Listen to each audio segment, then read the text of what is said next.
Good morning, Matt. Good morning. Good morning, Matt. How are you? I'm very well. How are you? Excellent. And you have a very nice backdrop there to startle our audience. Matt's going to talk about the 3 R's. He's an intensive care doctor and author. He leads on clinical care for Wales. Many of you will be among the 500,000 people worldwide who read Matt's open letter addressed to patients in the early stages of the pandemic. And also it was viewed over 2 million times on Channel 4 News. And I think it's going to feature shortly in your talk as well, Matt. Critical, his first book has been translated into 4 languages. He's spoken at some of the largest literary festivals in the world, including Hay and Ubud. He's a regular writer for the BMJ. His article, A Letter from the ICU, is one of their most popular ever opinion articles. He was nominated for the 2020 Royal Society David Attenborough Prize, and I more than suspect there are some kindred spirits in the audience, in that he enjoys CrossFit, cold beer, and even colder ice cream. Matt, over to you for your talk. Thank you so much for that fabulous introduction. Not the beer and the ice cream and the CrossFit all together, maybe in a slightly different order. I'm beaming into you from a small village in the outside of Cardiff called Sully, or Silly in Welsh. My dog has been bribed in the corner not to bark when the postman comes. And yes, I'm wearing shorts underneath the camera that you can't see. Today, I want to talk to you about the most famous 3 R's, and hopefully there'll be some slides which are just about to appear on your screen right now. Fabulous, wonderful. So probably the 3 most famously misspelt 3 R's, but rather than reading, writing and arithmetic, as they say, today I'm going to be talking to you about writing, rounds and the rhinoceros also.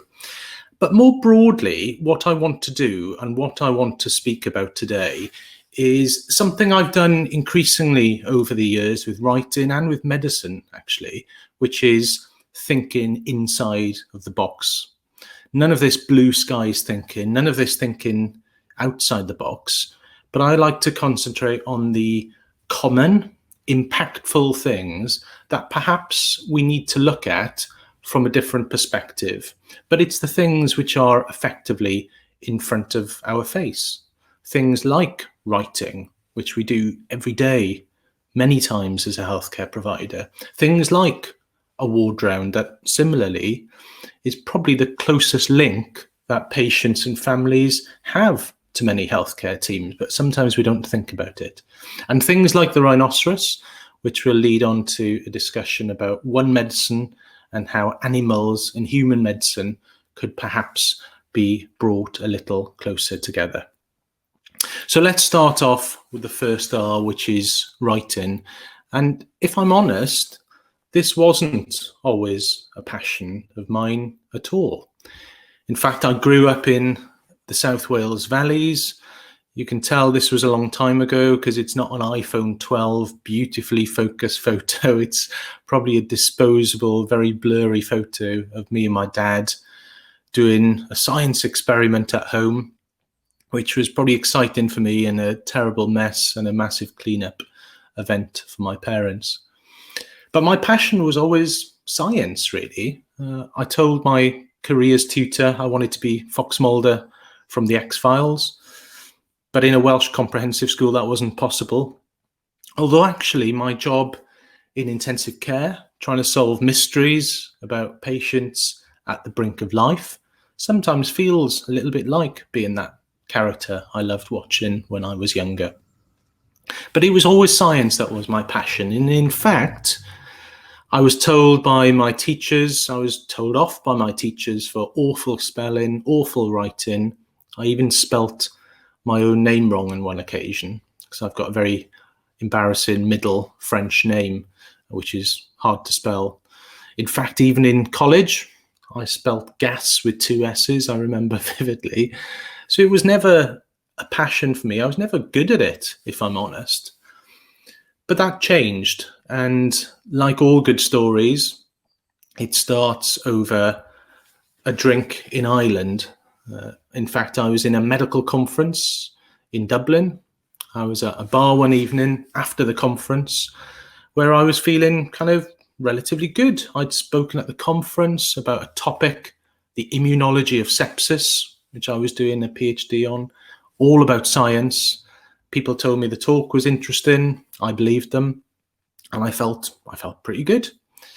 But that night, there were some local people in the bar who said, "Why are you here? Why are you in Dublin?" I said, "I'm at a medical conference." "What do you do?" I said, "I'm an intensive care doctor." And they said, "What's that?"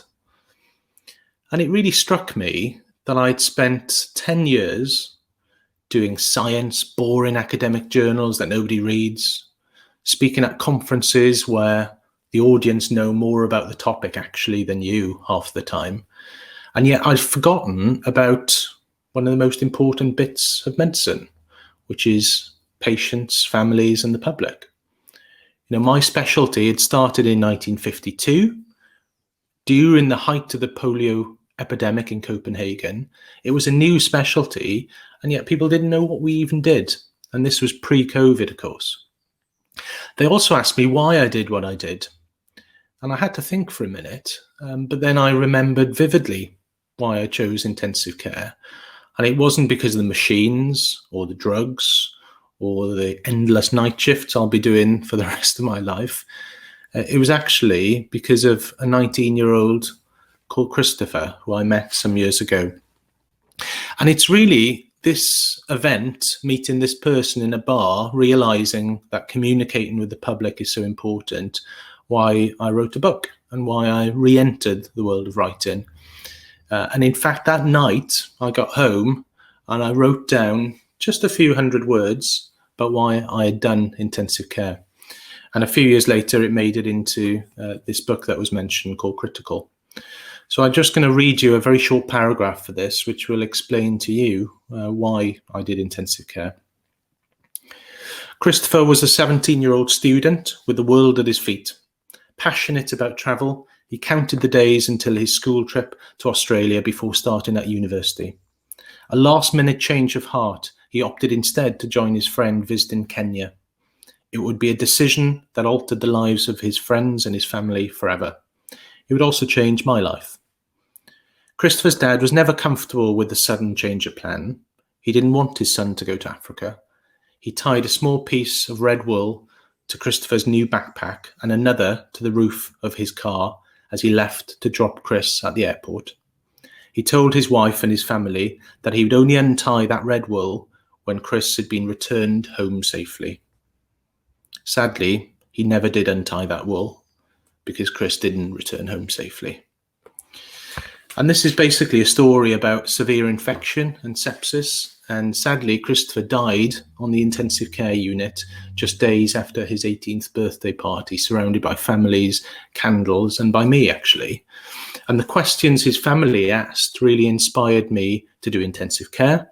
And then, a decade later, inspired me to try to answer the family's questions through writing a book, through writing, and through public engagement. And for me, the process after doing that has just underlined the power of words. This is an art installation called The Castle from 2007 by a Mexican artist actually called Jose Mendez Blake. And the book at the bottom there is a book written called The Castle, and it's written by a very introverted author. And the point of this really is to show the huge impact words, you listening, others in the public, scientists, doctors, nurses, healthcare professionals, can have through things as simple as words. I often now write things that I find difficult to say, and I find that in fact they often can have more impact than if I had the bravery to say them out loud to start with. And I think in medicine, we really need to, now more than ever, when science and medicine is on people's minds, we need to use those power of words, not only for public engagement, but also in our work. Now, during COVID, it was mentioned I wrote a letter, and the truth was this was never going to be a letter I wrote. It was something I wrote for people in my family, for my parents, for my brother-in-law, who are in those vulnerable and elderly groups. It was meant to be a short passage, just a few hundred words, to reassure them. I sent it to them. They thanked me for it and said, you should send this to somebody else. And so I did. And eventually it was picked up on Channel 4. It's had 3 million views now. And who would have thought just a couple of hundred words written downstairs after a night shift when I was tired can have the impact that it can have. And this isn't because of me. This wasn't saying anything that all of you listening wouldn't have said to your own mum, dad, brother, sister. This was just that extra act of putting it down in words and speaking truth to the public with hope, but also with honesty. And the letter covered lots of things, from what is right in terms of treatments to have when you are critically ill, through to science, through to truth, through to hope. And I've tried to continue that in the columns that I've done in the British Medical Journal. One of the most important, I think, especially for this conference talking about writing, is what can we do thinking inside of the box in everyday medicine to improve healthcare through our words. You know, there's been a lot of talked about communication. You know, it's been said that communication is medicine's most dangerous procedure in many ways. Or what is thought isn't said, what is said isn't heard, what is heard isn't done. But actually, a lot of the communication we do in medicine is also through our words, through writing. And it struck me one day when I was writing about a patient during a ward round that I wasn't actually writing to the patient. I was writing to me, to my colleagues, perhaps to the lawyers who will read the notes in a year, 5 or 10 years. But is that right? There was a movement to start writing outpatient letters directly to patients. And I thought, why not take this one step further? What about writing notes, ward round entries, directly to patients? And so there's a column I wrote about it, and that's what I did in the middle of COVID. And it's now what I do pretty routinely, even ward round entries, even in end-of-life care discussions that I may have with patients or with families.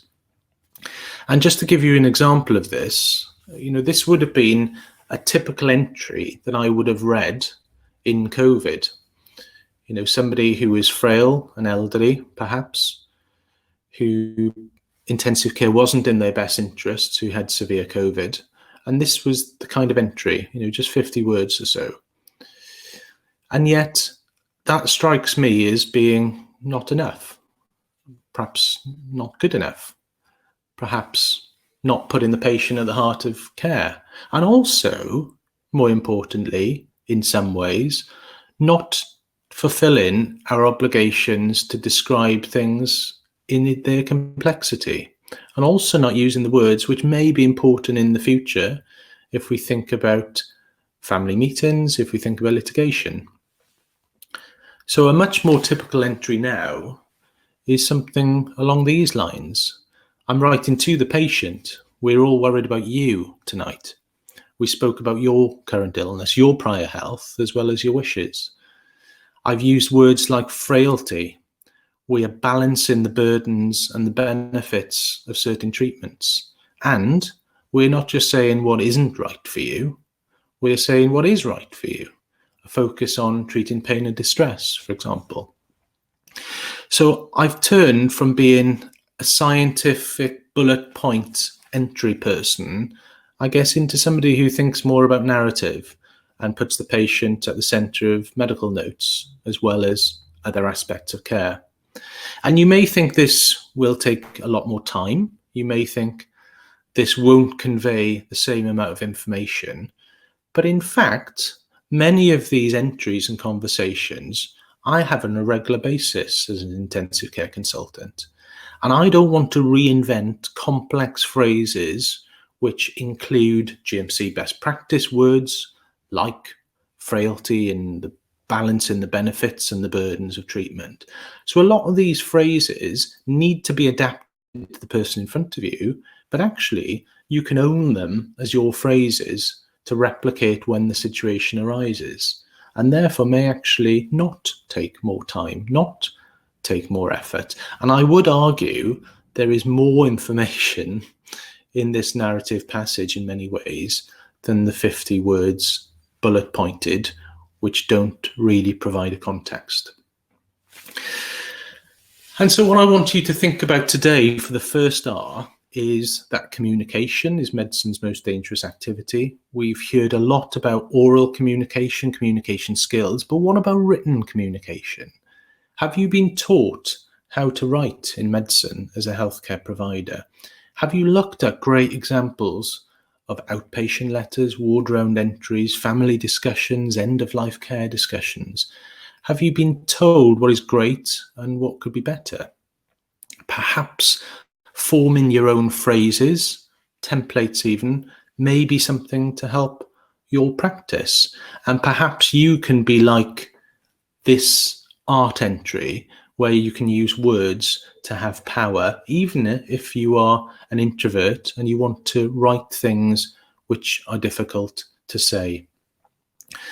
I've also written a course about this, which I'll tell you more about later, but I do think that training in writing in medicine is probably something that we need to spend more time focusing on.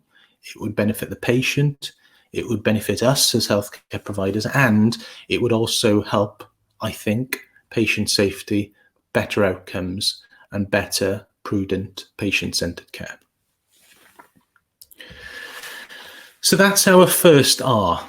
And next we're going to once again think inside of the box, think about a topic which is so important in healthcare. Many people do it every day, many times a day. And yet, when I went through medical school, postgraduate training, even many conferences, that entire topic has hardly been mentioned. There's very little high quality published evidence about it. And the number of quality improvement projects on this topic, as opposed to other topics, is relatively small. And that relates to the ward round. Again, I wrote a column in the BMJ called "The Ward Round is Broken, Let's Fix It." Because for me, it's not good enough to just describe what's wrong as an opinion writer. I also want to suggest how things could be better. And, you know, this picture says more than ever about what is broken and what is wrong, not least the poor patient's face and how he seems to be there as an object to look at rather than a person to speak at, not least the group of men at the front and somebody else at the back trying to peer in, and not least the fact that, you know, they are concentrating so wholeheartedly on a single aspect of this person's care, in this case probably whether he's got a third or a fourth heart sound. And I'm fascinated by these common things that we do in medicine but we often don't think about.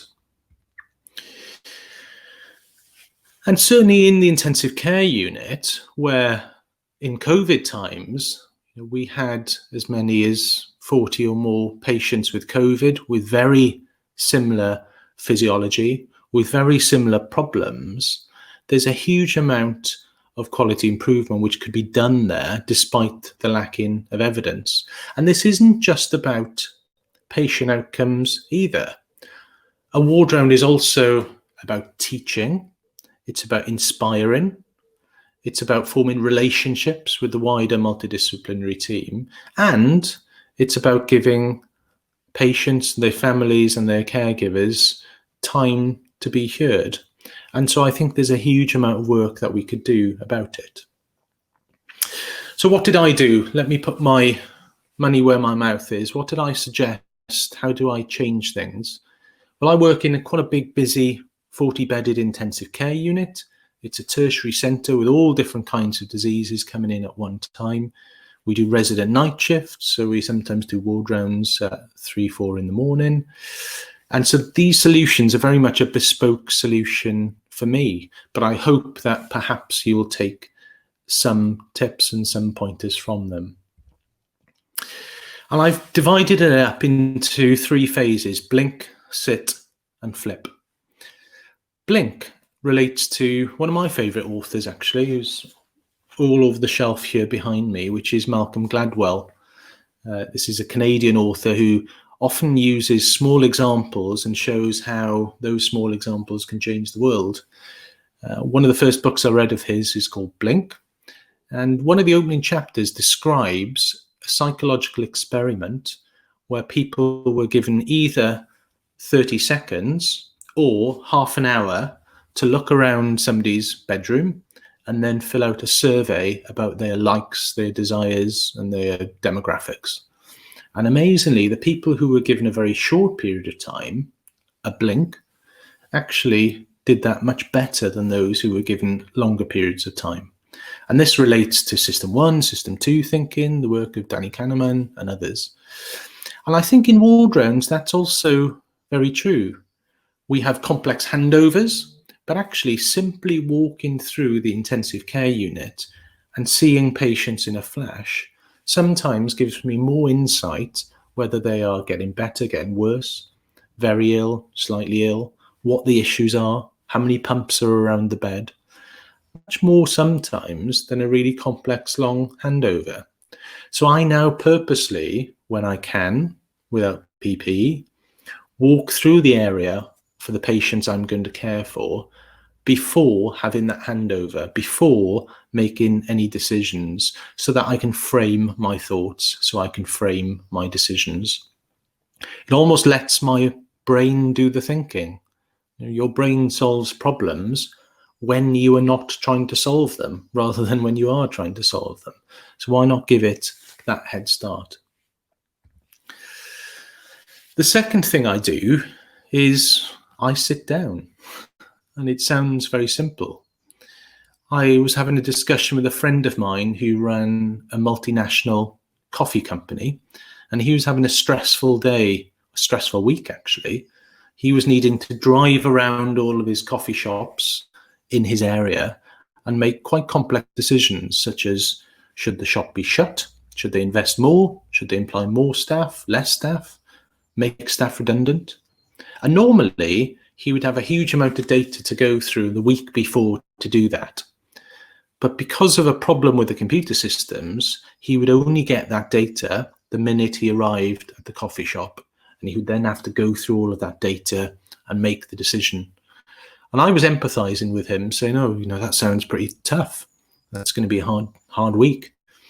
And yet I'd finished a stretch in intensive care when every day I would arrive at the bedside, standing up at the end of the bed in a noisy, busy unit, surrounded by colleagues and others, with sometimes 2,000 data points through blood results, blood gases, physiological data points, and be expected to make life or death decisions. And that's crazy when you think about it. You don't want to do that standing at the end of the bed, just presented with all that data.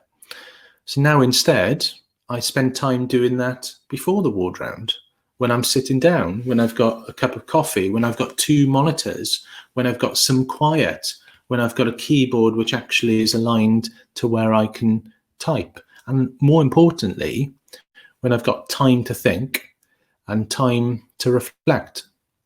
But of course, this requires a big change in the way that ward rounds are done, the way your day is scheduled, even with job plans, even with MDT meetings. It's not hard, it's not easy to do, but I would argue it's absolutely essential. And what's more, when I sit down, I say what I think are the 3 most important words in medicine. If the 3 most important words in life are I love you, then I think in medicine the 3 most important words are I don't know. And it's hard to say those words, especially when you work in a big tertiary hospital, but you're presented with diseases you may have only encountered once before. And so admitting you don't know having the time to sit, to read, to think, to talk to others is absolutely essential and critical. And sitting allows me to do that. But it's hard to admit, I don't know, but there's also hope in those words. You know, science isn't about certainty, it's about uncertainty. And yes, there's U-turns in science, but that's a good thing. It's because the process works. The only kind of areas where there aren't U-turns is in dogma, and that's because it doesn't work. So actually, I think we need to admit to a lot more uncertainty than we do in medicine, with patients, with families, and I think with each other. And the final thing I do is I flip. So normally on a busy weekend, we may see 15, sometimes more, 20 patients in critical care per person. And by the end of that ward round, even if you've had breaks, even if you paced yourself, you're tired. We know cognitive ability decreases with the number of decisions you make. And that's almost independent of what those decisions are, even if the decisions are menial about whether you want to drink tea or coffee. That's still a decision, and you get decision fatigue. So the ward round following that afternoon, or the next day, or the day after that, we'll start the other end, or sometimes we'll start in the middle, so that we meet those patients at our prime when our decision fatigue isn't there. And again, this may need a change in the way that wards are designed.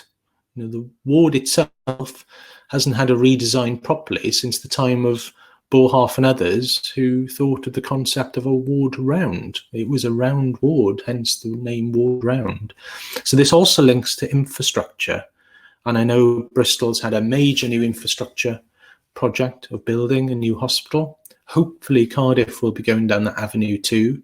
And so I hope concepts like this, revisiting the ward round, will also impact on our physical surroundings, because that makes a huge difference. Now, it isn't just me thinking of the importance of the ward round. There's a great new document by the Royal College of Physicians called the Modern Ward Round that I encourage you to read. And there's some outstanding healthcare providers doing really good free open access medical education on ward rounds, including Dr. Gordon Caldwell, who's fairly prolific on the topic on Twitter. He's a physician who works up in Scotland. So do have a look at those two resources. Okay, we've talked about writing. We've talked about ward rounds. They have both been looking inside the box. I'm going to talk about the last mysterious R, which you may think is mysterious because it starts with the word rhinoceros. And the truth is, this fascination of mine all started with a pack of hobnob biscuits. Probably the greatest biscuit known to man, I hope you'll agree. Maybe the chocolate hobnob just about beats it to the post, but still I think the best biscuit. But it wasn't the best biscuit for somebody called Barry, who I met on intensive care, who had sadly had a cardiac arrest after choking on a double pack of hobnob biscuits. But he'd been resuscitated. He'd been brought to the intensive care unit. But as he was being wheeled in and we were about to see him, something slightly odd happened. His bed was next to a window, and there's lots of seagulls in and around the hospital in Cardiff where I was working, and a huge flock of seagulls went past that window at such a high speed that it all took us a bit by surprise. And it got me thinking, I don't know why, but if humans are designed such that a hobnob can go down the wrong pipe when you're eating, how on earth do birds survive? I'd cycled to work that morning through a sea of tiny flies along the River Taff. I'd needed a shower, and yet these birds fly past them every day. And it really got me fascinated about how animals adapt to extreme environments, not just birds, but a huge range of other animals. And looking through the literature, again, I'm not the first one to think about this as a topic. I was training in anaesthesia at the time, and every year there was a mortality outcome review published about anaesthetic risks. And yet, if you look at the risks in small animal practice, they're exactly the same. It all relates to intubation safety, oxygenation monitoring, and perhaps we should mandate pulse oximetry when you care for cats who are anaesthetised. And guess what it says for humans? It's exactly the same. And so that took us on a slightly odd journey down to meet the super vet in his practice in Surrey with a group of nursing staff, physiotherapists, doctors and surgeons to see whether human medics and veterinary teams could work closer together. Can we learn mutually from it? And I think overall, the answer is absolutely we can. And in fact, this isn't again a topic that I've just invented. This is a concept now known more broadly as one medicine. And we've seen that more than ever through the pandemic, where the treatment and care of humans and animals are inextricably linked, whether it's related to climate change, whether it's related to eating habits, whether it's related to pandemics. And so I'm spending my time this year researching not patients, but some fascinating animals for my next book, which will be called How Kissing a Frog Can Save Your Life. It needs to be finished by October, so I'm reading at the minute about amazing creatures like the whooping crane, shown here on the top left, native to Canada and North America, and what that bird can teach us about caring for cardiac arrest patients, as we've seen in the Euro 2020s, 2021s this week. I've been reading about how these cute koalas may look cute, but actually koala babies purposely eat their mother's own feces, and what this can teach us about autoinflammatory disease in humans and what it can teach us about fecal transplants. I've been reading about this famous goat I'm sure you all recognise, called Shanklin III, who is the goat major, the Welsh rugby mascot, and what he can teach us about invasive fungal infections, especially in the times of COVID. And I've been reading about animals such as the whale and what its massive heart can teach us about the management of arrhythmias and how fractal electrical conduction through such a huge system results in a very short electrophysiological time, which is important when treating people with diseases like AF. So that's what I've been throwing my time and energy into recently. But what about the rhino, you say? Well, the rhino was really important over the last 18 months in the COVID pandemic. This is an odd photo of a rhino being transported to safety, I must add. And the reason it's being transported in this manner is because if you anaesthetize and sedate a rhino and lay them on their side or on their front, they will die. Rhinos need to be transported in this position, which we now know, of course, is the prone position. And so there's a huge amount of learning from the animal kingdom through one medicine that we can apply to human disease. And this isn't only to benefit humans, this will also be a reciprocal benefit to animals.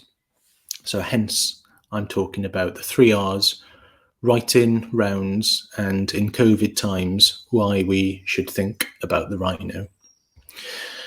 And more than anything, I hope I've inspired you to think a little about words, a little bit about writing, and especially about thinking about how you can think inside of the box, thinking about those impactful things which can influence medicine, which can influence healthcare, and ultimately can help patients.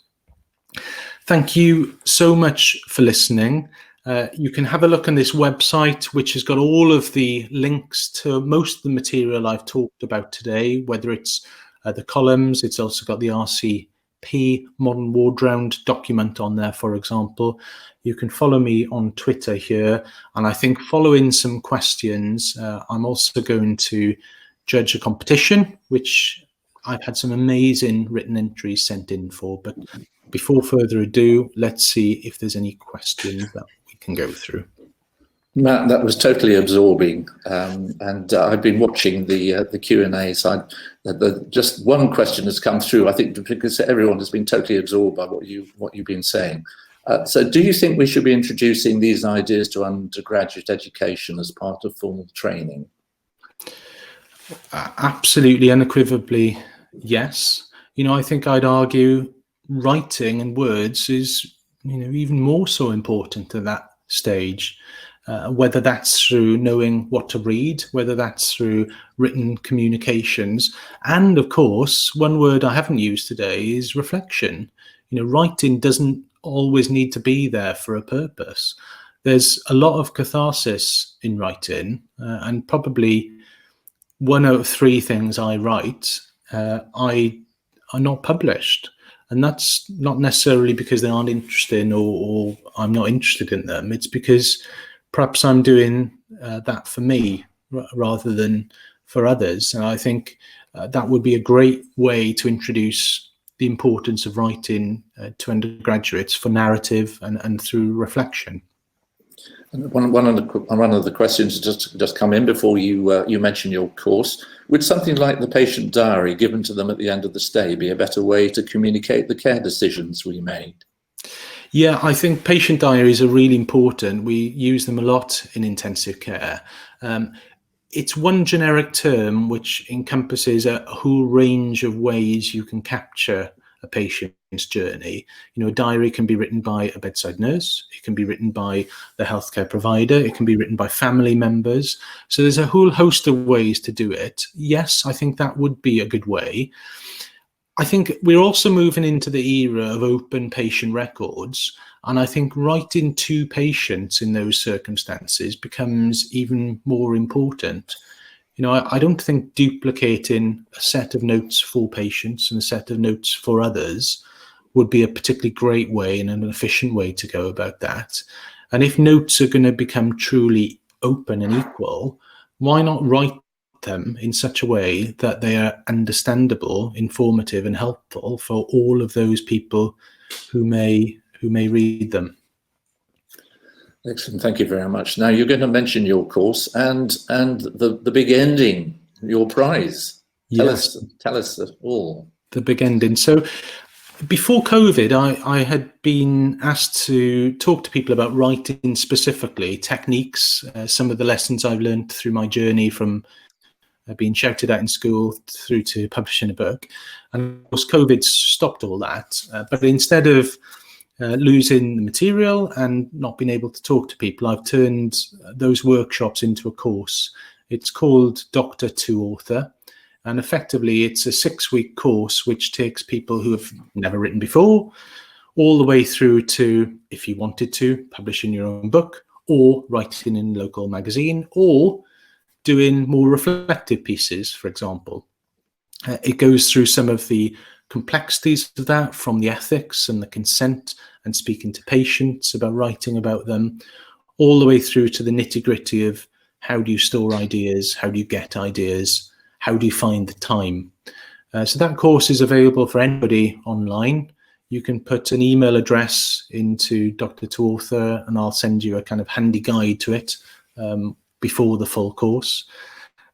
And also there's many people in the UK who have used study leave, for example, to do that course. So if you want to know more about it, do get in touch, have a look at the website. But for this conference today, I really wanted to give away some of those courses to your viewers, and I've been sent some fantastic writing entries. I know people always say it's difficult to judge, but it genuinely was really difficult to judge. In fact, so difficult, I'm not going to give away one course. I'm going to give away 3 actually, because I genuinely could not decide between them. And the 3 people who I've chosen, hopefully their writing will be made available through this conference and through others. And the first is called Stanley Tang, and he wrote an amazing immersive piece all about his dad actually, and how the care of family members can impact upon your work and your life in medicine. That was a fantastic piece. The second winner is Imogen Jones, for lots of reasons, but there's one line in particular she says, which I just love, which is being a better doctor is not knowing the most medicine. And I think that really spoke to me, and I think to many people. And finally, Ashwarina Shirantis, who has written an amazing piece which really brings the smells and the sounds and the environment of Mumbai to life through her writing. And so those three people will be getting an email from me, and as I say, a free course, doctor to author, along with some one-to-one webinars, which is part of that course. Well, thank you very much indeed. That was a fantastic start to our day. I just like to echo a comment that's come in via the Q&A. Hearing person-centered care was music to my ears. I think that's music to many, many people's ears at this conference today, including mine. So thank you very much indeed. I hope you're able to stay on a little bit to hear some of the other speakers. We've got a very quick 5-minute break now, everybody. If you could be back in 5 minutes, and I'll introduce the next speaker. Thank you very much indeed. Take care. Cheers, Matt. Bye.